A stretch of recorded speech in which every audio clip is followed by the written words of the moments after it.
Welcome to the latest episode of Diglis, the Quarry podcast. We're speaking ahead of the Channel Islands Sustainable Business Conference, and joining me is Estelle. Thank you for coming in. Thank you very much for having me, Nick. Now, you've got a workshop, I believe, coming up at the conference, all about human rights and business. Yes. Can you just give us a bit of a background to what this entails? Sure. As to why I wanted to do something on human rights. So I've been working in minerals sustainability for over 20 years, but I only really began to bring human rights into my practice about 10 years ago. And it blew my mind as to what you could achieve if you put human rights as the kind of key lens through which you looked at sustainability issues, but also as a priority lens for thinking about business strategy. The first experience I had with it was when I was in Mongolia, doing a job for the Swiss government. And we were working with the government of Mongolia to develop the next phase of their program to formalize and develop their artisanal and small-scale mining program. And the government of Switzerland has a policy that all of its development interventions must be human rights based. And so I had to do a fast track learning on what that meant. But I saw how it changed the way government thinks about how they govern a sector and how businesses think about how they deal with their impacts on others through how they operate. And that was transformative for people's attitudes and mindsets towards what their business can do and what government is for. And it really unlocked the potential for that sector to become so much more professionalized. And that was in stark contrast to other interventions in other countries, which weren't taking a human rights-based approach and were significantly underperforming relative to Mongolia in improving their ASM development, their artisanal small-scale mining development. So that's what first got me interested in it. And then my company, because we work in minerals and there's a lot of issues around conflict, there's a lot of issues around human rights violations, governments in market nations began to say, well, hang on a second, if we're going to allow these minerals to come into our economies, we need to start putting some controls over the extent to which human rights violations or abuses, because it's by businesses, can be tolerated. And we're going to push companies to start doing human rights due diligence on their sourcing of minerals. Well, that was maybe about 6-7 years ago that began to really happen. I lie. It was longer if you'd look at the conflict minerals regulations first. But now within Europe, for example, we have, and not just Europe, but increasingly all around the world, there's a whole landscape of laws that require businesses to do human rights due diligence on their operations, on their business relationships, so where it's sourcing goods or services, and on what they sell and how they sell it. And so it's becoming mainstream to think about human rights. And so it's a really core part of our practice at Levin Sources. But in my interactions with people that work on sustainability locally, I've never really heard people use the language of human rights.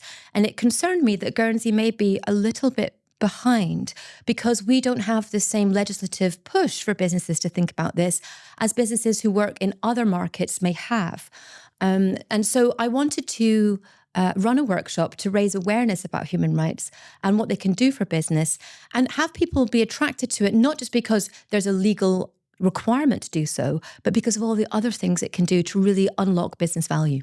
And if you take a step back a little bit and a broader lens, when we talk about human rights, what are we talking about? Yeah, so you're getting me to start the workshop now, but that's okay. Actually, I was in Paris this weekend and we went to the museum, I can't remember what it's called, forgive me, that talks about the history of Paris. And it had a whole floor on the French Revolution and it had the French Constitution, which was all about human rights. It was like a foundational document for human rights, the rights of freedoms, and what comes with freedoms is, of course, responsibilities. And actually, when you look at the history of human rights, you can trace its origins right back to biblical times and before, because the thinking around the dignity of the person and the right of the person to be protected from harm and the right of the person to have freedoms to live the life they would choose began with philosophy, with the Old Testament. But it didn't become normalized until after the Second World War. and forgive me for forgetting the year, but when the Bill of Human Rights was adopted by the United Nations. So that's really the global foundational moment when human rights were universalized as being ascribable to every individual. And since then, we've seen a range of other conventions develop that specify human rights for particular categories of vulnerable groups, like children, so the Convention on the Rights of the Child, women, Indigenous peoples, people with disabilities, migrants and refugees, and so on. So there's other conventions that support it. But what you find with conventions is that they are there to be domesticated into law by governments. And we didn't get clarity on what this meant for business until in the 2000s, John Ruggie was commissioned by the United Nations to do that thinking through a massive survey. I remember I was interviewed for that research at the very start of Levin Sources. I remember where I was sitting at the time because I found the question so interesting and I found it so exciting to be part of this global consultation to develop something that would be so significant. And it led to the United Nations Guiding Principles for Business and Human Rights, which sets out that governments have the duty to protect human rights, and businesses have a responsibility to respect human rights. So the level of onus is slightly different on each. And then the third category is that all victims should have the right to access remedy for the harms suffered. That is where we are definitely weakest globally, but especially in my sector, the whole minerals value chain. And I'm writing a book on that at the moment with a couple of other people. So that's kind of the history of it. And it's the United Nations Guiding Principles and the conventions that they refer to that they call the foundational conventions for business, the core conventions, that businesses then have a pathway, a framework that they can then implement. And there's a bit of a science to it. It's kind of simple insofar as you follow these 6 steps of controlling risks. But there's also an art in terms of the types of judgments you make, because as we all know in business, you can't have everything and there's always going to be trade-offs. So you could face a really difficult situation. Let's say you've got a company that may be facing insolvency, but they've got a commitment on human rights. And then an opportunity comes along from a client that would not pass their due diligence test for the level of commitment they've made on human rights. Well, then what do? Do they make the decision to take the business that is from the lower bar to save the business from insolvency? Or do they stick by their principles and allow their business to collapse? Well, we know under corporate governance where shareholder has primacy, they'd have to save the business and change their policy. But increasingly, there are corporate governance codes in certain countries that now elevate stakeholders to have the same importance as shareholders in business decision making. So those kinds of things, that's where the art starts to come in, because it may not be entirely clear, and you have to have experience with human rights decision making in order to be able to do it to the best it can be. But it doesn't always have to be that complicated, let me say. I hope that's not taking you on a wild journey. I think it's a good journey to go on. It certainly puts things into context. You mentioned earlier that this is a kind of conversation that you're not hearing so much in Guernsey. Yeah. Why do you think that is? Guernsey law, to the extent to which I understand it, which is fairly, limited in my understanding, doesn't keep pace with the legal developments of major economies on these issues. And there needs to be a strong local reason to do so.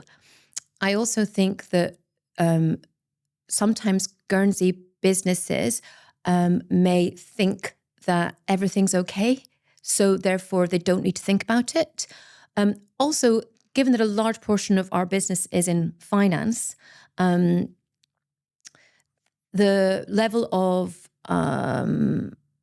sophistication of human rights laws around finance, I don't think is quite as far advanced as it might be for goods, like people that are doing manufacturing. Sure. Yeah. Because, so I'll give you an example. I'm a worker, I work in a factory. There's going to be high health and safety risks. So let's say I'm doing automotive, component, like I'm working for an original equipment manufacturer that is assembling cars. And if I'm doing that in a very modern situation that we all kind of roboticized, but historically it wouldn't have been so roboticized. You've had people on the shop floor, or in my sector, people working in foundries, with huge vats of burning hot, iron being poured.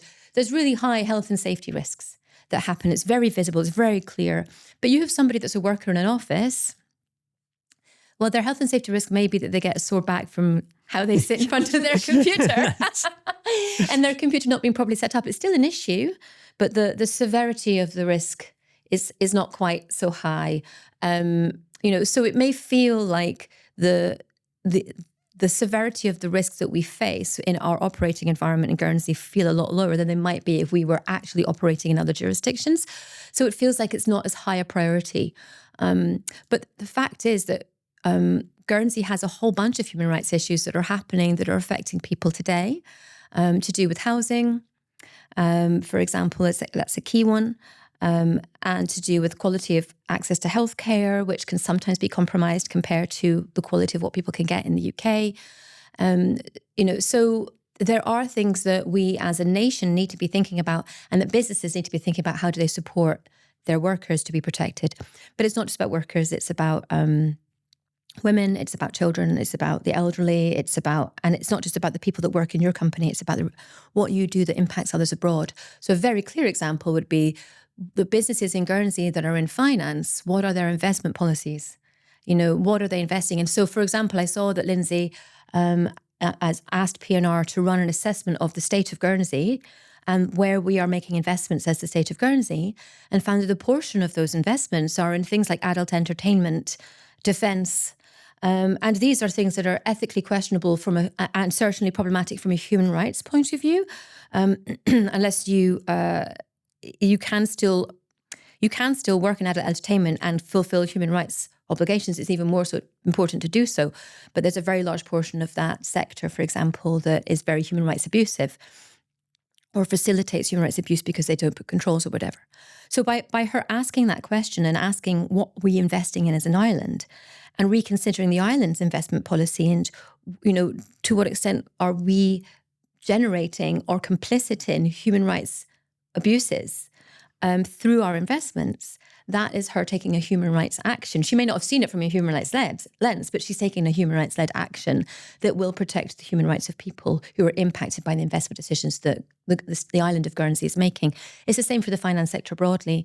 If you've got finance companies in Guernsey or legal companies, professional services companies that are serving individuals whose actions are directly responsible for or contributing towards abuses of human rights in other jurisdictions, then we are human rights exposed, we are connected, and under the United Nations Guiding Principles, those Guernsey businesses should be taking actions to mitigate those risks. And do you see there being, a business advantage from embedding this kind of thinking into their work? Yeah, I've got a beautiful slide that I'm going to show at the workshop that sets it out. Besides, so one thing is there's a whole range of things. Starting with which markets are you selling into, and noting the broader global trend for markets to be more human rights, they're seeking to do business with entities that are more human rights respecting. You might find, for example, as a Guernsey law firm, if you don't have a clear human rights policy and you can't evidence procedures to support its implementation, then you might find you get overlooked by a UK or a European partner that has a commitment to work with other businesses that have those things, because under law they may need to. So that kind of market readiness and competitive thing is a thing.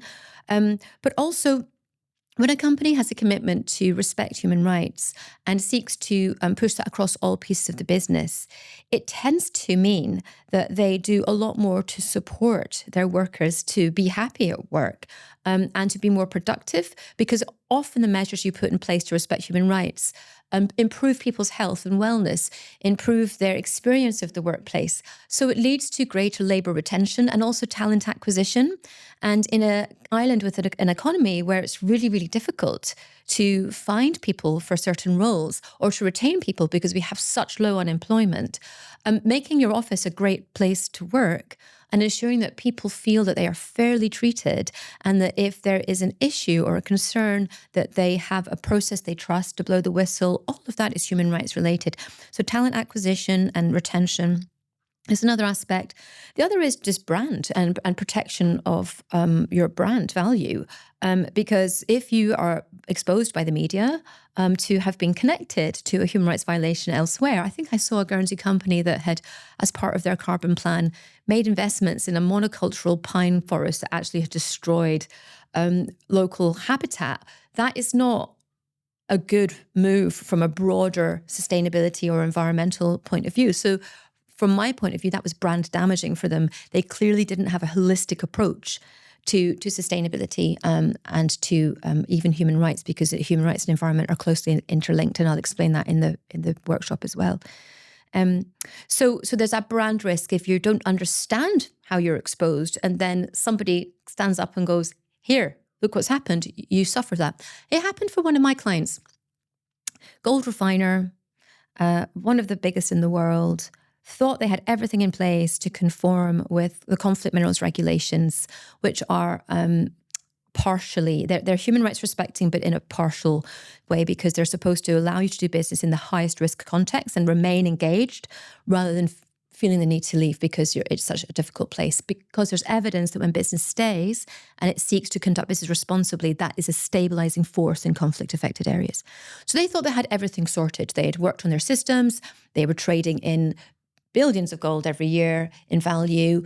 And there was an NGO that raised an allegation that they were sourcing from a place where there was child labour in the gold value chain. And they said, this is absolutely impossible. We believe we are the best. And we are Swiss. We are very thorough. We have gone to the efforts to make us the best. So we did a stress assessment of their systems and noted that the major flaw was that their risk assessment procedures were not fit for purpose for the level of risk jurisdictions through which they were sourcing. And the traditional KYC systems that are used from a kind of FATF point of view, Financial Action Task Force, anti-money laundering, all of that stuff, it might help you from a commercial risk point of view, but it doesn't protect you from an environmental social governance or environmental social point of view in your business relationships. So they kind of had it covered, but not really. And their risk lenses just weren't looking at the right things. So they had blind spots. So if you don't have a human rights policy, and you're not doing due diligence on human rights, it could very well be that you're connected to a harm that you would never dream or want to be facilitating or connected to, just because you haven't properly looked. So in their case, it was very damaging reputationally for them, and they had to do a lot of communication. They had to employ a full-time comms person to come on board and really support them through that process. They had to make a commitment to be proactive and positive on sourcing from artisanal and small-scale mining in the future, but in a highly risk-managed way, in a much more controlled way. They had to spend a lot of money with us to overhaul their due diligence systems, in a very fast, reactive fashion, whereas if they had just been better prepared, it would have been cheaper for them altogether. So I think this is the thing. I think many companies think they're not connected, but they actually don't know because they've never even looked. Yeah. And do you see any global trends that are changing and evolving and that we should be aware of as an island? Yeah, well, obviously, in the world of environmental social governance, stroke sustainability, stroke human rights, we are seeing an enormous pushback as a result of the global shift last year to many governments that are more right-leaning or far right-leaning in some cases, and who prioritize business over everything else in a very short-termist fashion, because actually it's not good for business to create harms because you get other forms of blowback, as the mining industry is experiencing now as a result of hundreds of years of not dealing with its own mess and now struggling to get access to the resources we all need for the digital and energy transitions because it's a trust issue. So it's really short-sighted for, I believe, but for people with those ideologies to say we have to put business first above all else and let's not worry about the rest. Let's not worry if we hurt people because it will blow back at some point. And so that shift has changed the winds. I mean, certainly for my business, And for other businesses in sustainability and in human rights, I am seeing that our clients who one would have considered to be market leaders because they're at the frontier of wanting to be at the cutting edge of what good looks like on human rights and set the tone, set the bar, because that brings that brand halo effect. But it also means that they're ahead of legislation. Even those ones are now just coming back to the basics of being compliant and just sitting still to let these winds blow over, because they feel if they are too visibly committed to doing what's best for the world, there are pockets of society that will view that badly.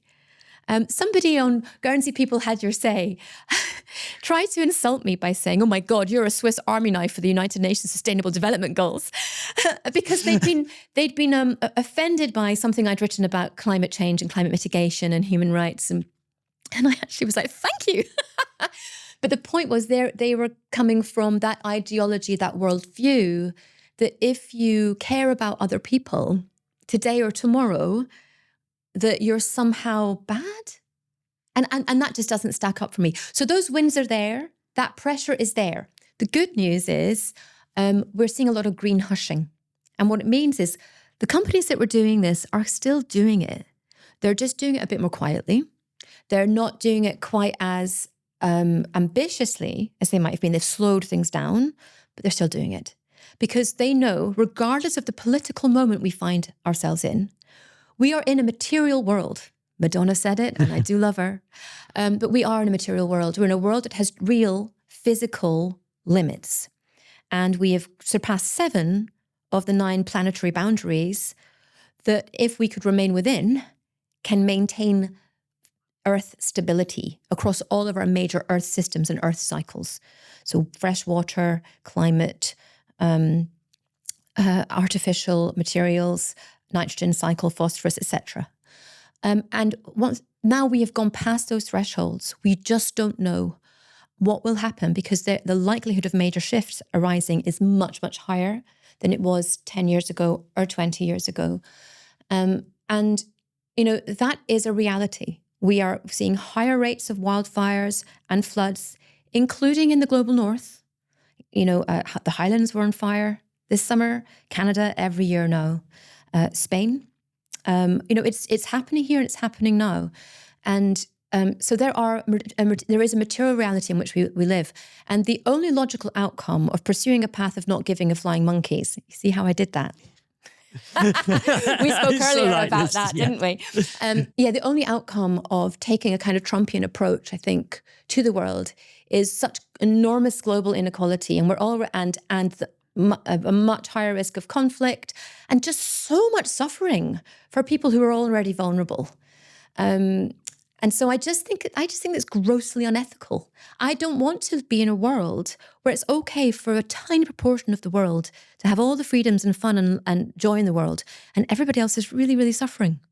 And that's what we're now experiencing, and that's where we're heading. The last time we had such high global inequality was before the First World War. Today, we are in a situation where we have the highest rate of conflicts globally than we've ever had since the end of the Second World War. We are in a polycrisis, and it's a critical moment. And so if we're not going to lead with human rights, then shame be on us, because we are intentionally neglecting our children and their children, and we are intentionally neglecting vulnerable people in our communities. So for me, it's just a no-brainer. It's a question of ethics, but it's also a question of business sense. And that's why I'm so passionate about it. And if you were going to give us some key takeaways, what would they be? Bring a portable coffee cup when you're coming to an interview about sustainability. No. Okay. Key takeaways on human rights and business in Guernsey. It's never too late to start. It doesn't have to be complicated. One of the most beautiful things about environmental and human rights due diligence is the principle of continuous improvement. So we always say to our clients, don't worry. You might feel you've got to get to there really fast, but in terms of how stakeholders and the legislator will judge, what they're judging is, are you putting in place the right types of policy aligned with your values and your risk appetite and your competencies? If you've not got it in place, which of the others do you need to change to make these things aligned? Are you assessing and identifying and assessing your risks in the right way for the nature of your business? And when you identify where you're most exposed, are you prioritizing your investments of where you're going to direct the change according to where you're most exposed? And if you don't have enough resources to deal with all of them, can you justify which ones you're not going to deal with and why you chose the other ones? And can you say that your plan is to get to A to B and then you'll get that other bit sorted in the future? It's all about being sensible and demonstrating continuous improvement and being proportionate. So I think the key takeaway is it's never too late to start. Don't be afraid of what you'll find. Actually, I think companies that we've worked with have found that there is just so much